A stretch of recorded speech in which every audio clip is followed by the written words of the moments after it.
So the end of last week's Parsha, the end of Parshas Shmos, the Torah told us how Moshe Rabbeinu is told by Hashem to go to Paro and to tell him that he has to let the Jewish people out. The time of the redemption has come. And so the Torah tells us that Moshe Rabbeinu goes to the Jewish people, tells them the message. They're all excited. They believe in Moshe Rabbeinu. They believe in the redemption. They're all very happy. And then he goes to Paro and tells Paro about what Hashem said. And Paro takes it a little bit differently. Paro is very upset by this. And Paro says, Nirpim atim nirpim, the Jewish people are a bunch of lazy, good-for-nothings, and they just want to relax. They want to go have a party, to go serve their God, quote-unquote. And so Paro says, you know what I'm going to do is, I'm going to quash this rebellion before it begins. And he says, I'm going to harshen the slavery. Right? As we know that Moshe Rabbeinu is told, Paro tells the Jewish people that the quota of bricks that the Jews were allotted to create stays the same, but yet they're not going to be given the straw to produce that amount, and they have to go looking for the straw themselves, at the same time producing the same amount of bricks. In other words, he increased the slavery. And Moshe Rabbeinu leaves Paro's presence, downtrodden. The Jewish people start complaining, look what you did, you made it worse. And the end of the parsha, Moshe Rabbeinu goes to Hashem. And Moshe Rabbeinu sort of complains to Hashem, so to speak, and says, look, the situation got even worse. What type of redemption is this? It's got even worse. And there's a certain sense of yish, there's a certain sense of despair that the Jewish people felt, and Moshe Rabbeinu himself, and he's talking to Hashem about. And then the beginning of the parsha, Hashem Yisparach tells Moshe Rabbeinu, he responds to Moshe Rabbeinu's complaint, and he gives him a little bit of musar. He says, Ve'era el Avram el Yitzchak ve'el Yaakov, that you're complaining to me, you're coming with me with a sense of yish, a sense of despair. Says Hashem to Moshe Rabbeinu, I appeared to your ancestors, to Avram, Yitzchak, and Yaakov, Bekel Shakai, with the divine name, Kel Shakai. Ushmi Hashem le'nadati, the name Yud Kevavke, my main name, Yud Kevavke, I didn't let them know that name. They didn't know that name. You, I told that name. So, in other words, and the way Rashi explains, even though Avram, Yitzchak, and Yaakov were only taught that name, Kel Shakai, even with that being said, they would never say this to me. They would never have such despair and yish. They always believed in me and believed in my promises. And you, who I gave you the secret of Yud Kevavke, you're complaining, you're upset, you feel like this situation is hopeless. That's the musar of Hashem to Moshe Rabbeinu. And Hashem therefore tells Moshe Rabbeinu, don't give up hope, you'll see it's going to get better. And as we know, the story unfolds in this week's Parshas V'era, how the redemption begins to unfold, the 10 plagues and so on. Alright, so the question is, what does this mean? What's the difference between the name Kel Shakai and the name Yud Kevavke? And why is it that the name Yud Kevavke is a name of Hashem that should promote confidence and security and a lack of yish? Again, because that's what Hashem is saying, that Avram, Yitzchak, and Yaakov were only given the name Kel Shakai, which should allow room for despair, and they never despaired. And you, Moshe, I'm giving you the name Yud Kevavke, which should give you confidence and strength, and still you despair. Right? So what's the difference between these names, Kel Shakai and Yud Kevavke? Okay, so there's a principle that if we want to understand sort of Hashem's relationship with us, so we always are allowed to look at things of this world and to learn from that, to extrapolate from that how Hashem relates to the world. Now, the world that we live in is a world where everything comes from something, right? Everything comes from something. Never do you have anything come from ayin, from absolutely nothingness, right? The only time that such a phenomenon happened, of yesh mi'ayin, something that literally was created from nothing, that was the first moment of creation, right? When the world was created from nothing. But ever since then, everything comes from something. If you see a wooden table, then it didn't come from nothing, it came from a tree, it came from something. Everything comes from something. Now, when it comes to that phenomenon of something coming from something, there's always two types of relationships between the source and the thing that is produced from the source. There's one type of relationship where you have the origin and you have the product, but there's really no connection between the two. There's no ongoing relationship between the two. So, for example, the thing I just mentioned, a wooden table. Right? So you have a big tree, you take off a piece of that tree, and you carve it into a table. Is there any ongoing relationship between the tree, the old tree that remains, and the table that was created from a piece of it? Not really. That's it. These are two separate entities. It's something from something, but the relationship is disconnected at that point. Even when it comes to living things, animal life, for example, animals give birth to children. Right? They have little babies. They have offspring. And certainly Hashem put it in the nature of animals is that for the first little bit of time, the parent takes care of the offspring. That's the way it is in order to ensure that the offspring survives and the species continues. But at the point of where the child, the offspring, is big enough and strong enough to survive on its own, there goes the connection. Right? The little baby fox or whatever, or bear, whatever the case may be, is kicked out of the den and so on. And now he's an adult fox on his own.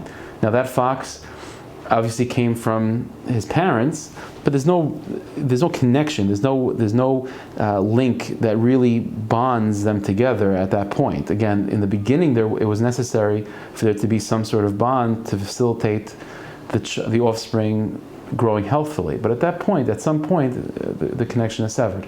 This is a relationship which is called by the Sfarim, it's called the relationship of Hishtalshelus. Hishtalshelus comes from the word shalshelis, which means a chain. In other words, there's a connection between one link and the following link. And that's it. It's a connection of a chain. So you have a chain from this fox to the first fox. Now again, is there a real deep relationship between that first fox and the fox that you see in the forest today? No, but it's a chain. It's a connection of a chain. We know with a human being, it's not like that. A human being, when a person has a child, so it's not the same as when animals have children. Again, as I said, when animals have children, the parent cares for the child, for the offspring, long enough for where the offspring is able to function on their own, and then they're kicked out of the house. And then the relationship is severed. Not so with a human being. Right? With a human being, even after the offspring is old enough to take care of himself or herself, and they are kicked out of the house because it's time for them to move on, nevertheless, we understand that there's a very, very, very deep relationship between the parent and the child even after that moment. Right? So much so that one can even say that the essence of the parent is engraved on the child. And when the child leaves the house, they're carrying with them the essence of the parent as well. And therefore there's always a relationship that is maintained between the parent and the child. Whether it's healthy or not sometimes, but there is always that relationship that's cemented between them. They're not simply links of a chain. The description of this relationship in the Sfarim is a relationship of hislabshus, of enclothement, where you have not just links in a chain that are connected to each other like that, but hislabshus, enclothement, means that the essence of the parent is enclosed within the child. And when the parent looks at the child, they're not just seeing a separate individual that happens to have been connected to them, and they gave birth to. They're looking at themselves. There's a part of the parent that's enclosed, that's cemented, that's engraved in the child themselves. And the identity of the child is very much interwoven with the identity of the parent. Now that sometimes causes difficulties because it's natural for the child to want to become independent at some point. But ultimately there is an interweaving, there is this enclothement, this entanglement between the parent and child. Now, in terms of our relationship with Hashem, on the one hand, Hashem can be seen as a creator. Now, Hashem as a creator can be seen as, so to speak, as the tree that created the table, or the parent fox that created the offspring, which is Hashem is Hashem, He's all-powerful, He's God, and He created a universe, He created people in that universe. And certainly we don't come from nothing, we come from Him, we are created by Him. Okay? So that's a relationship which can be described as a relationship of hishtalshelus, of a relationship of a chain, one link into the next link. That the divine names that reflect that type of relationship are the divine names of Kel Shakai.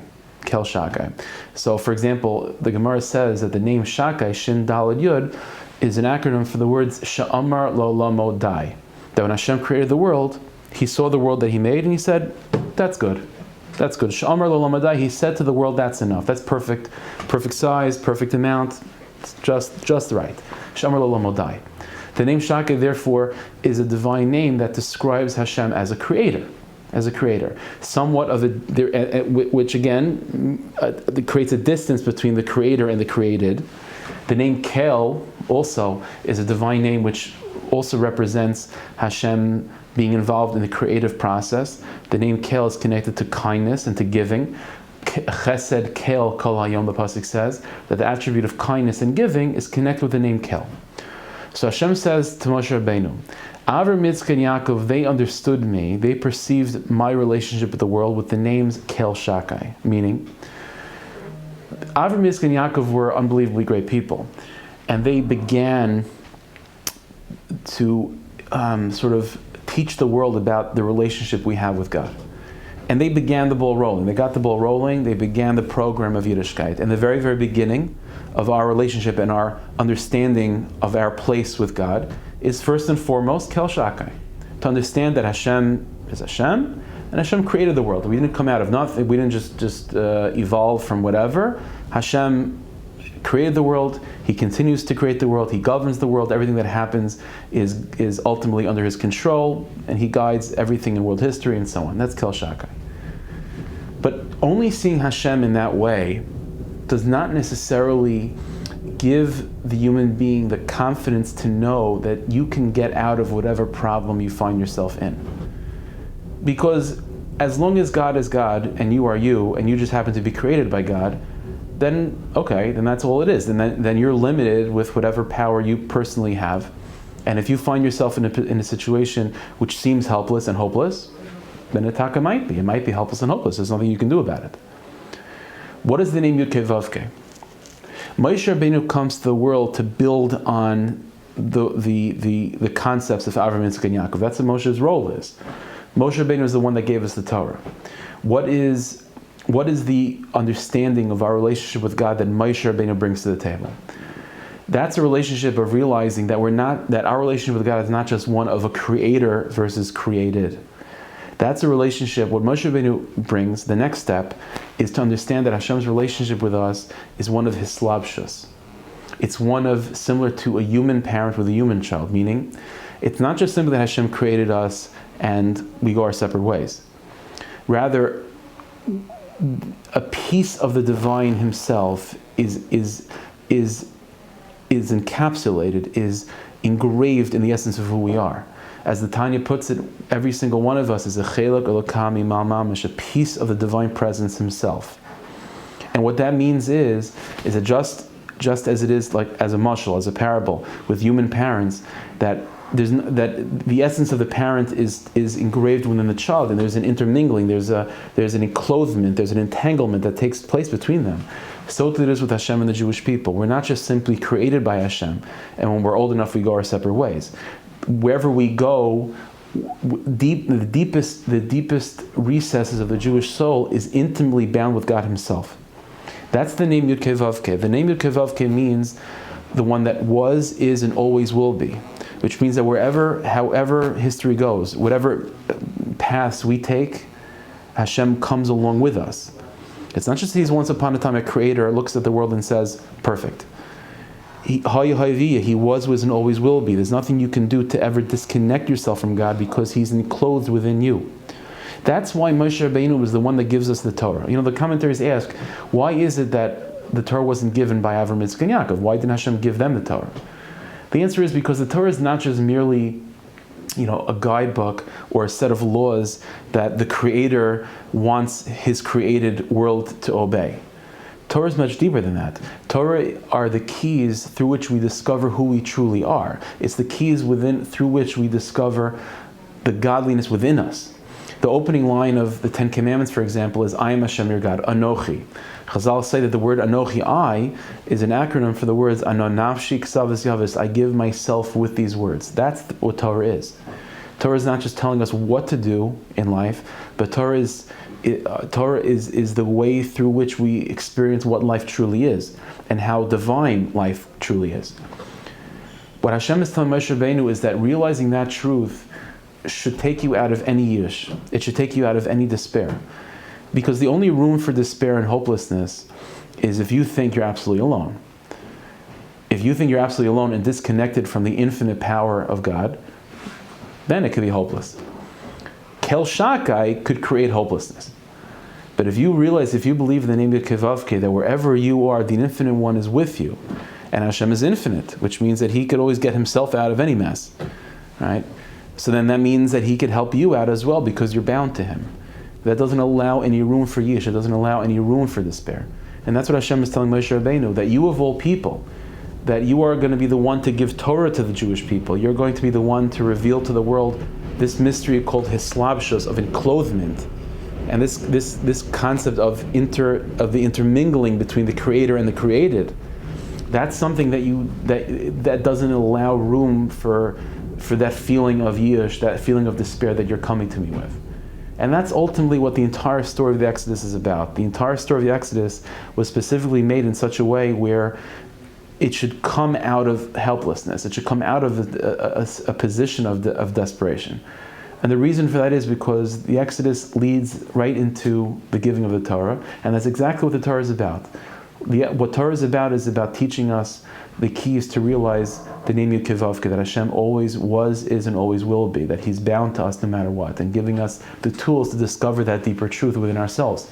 And that deeper truth doesn't give room for yish and despair and hopelessness. So Rebbeinu Shalom should help that we should be able to be mechazik, to strengthen ourselves, and to believe in Torah's Moshe, the Torah of Moshe Rabbeinu, and to believe this truth, and we should therefore have the strength and confidence that no matter what situation we find ourselves in, to know that we can get out of it, and God ultimately wants us to get out of it, and will help us get out of it as well.